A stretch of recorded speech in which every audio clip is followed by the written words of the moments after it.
तो यादव जी, अब आइए अगले सवाल की ओर बढ़ते हैं। और अगला सवाल है, क्या इंग्लिश को इंडियन लैंग्वेज माना जाएगा या नहीं?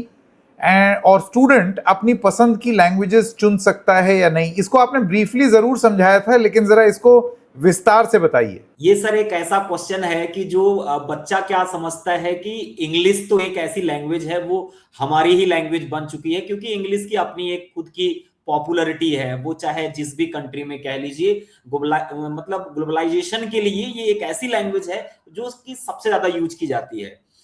क्लियरली यहाँ पे इंग्लिश लैंग्वेज को फॉरेन लैंग्वेज यहाँ पे माना गया है। जो सर्कुलर इन्होंने दिया है उसमें भी क्लियरली लिखा हुआ है, एनईपी में भी क्लियरली लिखा हुआ है। अब जो आपने दूसरा क्वेश्चन पूछा वो बहुत इंपॉर्टेंट है कि क्या स्टूडेंट अपनी पसंद की लैंग्वेज चुन सकता है। सर, यहां स्कूल भी अपने पसंद की लैंग्वेज चुन सकता है, स्टेट भी अपने पसंद की लैंग्वेज चुन सकता है, और स्टूडेंट भी अपने पसंद की लैंग्वेज चुन सकता है। लेकिन सबके साथ कंस्ट्रेंट है।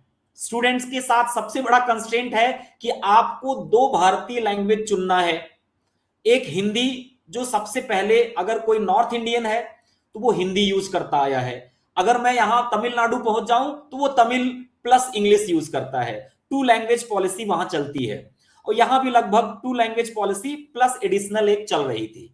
लेकिन अब चॉइस तो आपको दी गई है तीन लैंग्वेज की, लेकिन दो आपको भारतीय भाषा चुनना है। इंग्लिश हो गई और हिंदी हो गई। तीसरी आपको वो चुनना है कि जो इंडियन है, क्योंकि इंग्लिश आपने ऑलरेडी एक फॉरेन लैंग्वेज चूज कर ली। तो यहां पे सर सबसे बड़ा ग्लिच है कि अब आप फ्रेंच बच्चे को नहीं चूज करा सकते, अब बच्चे को जर्मन चूज नहीं करा सकते।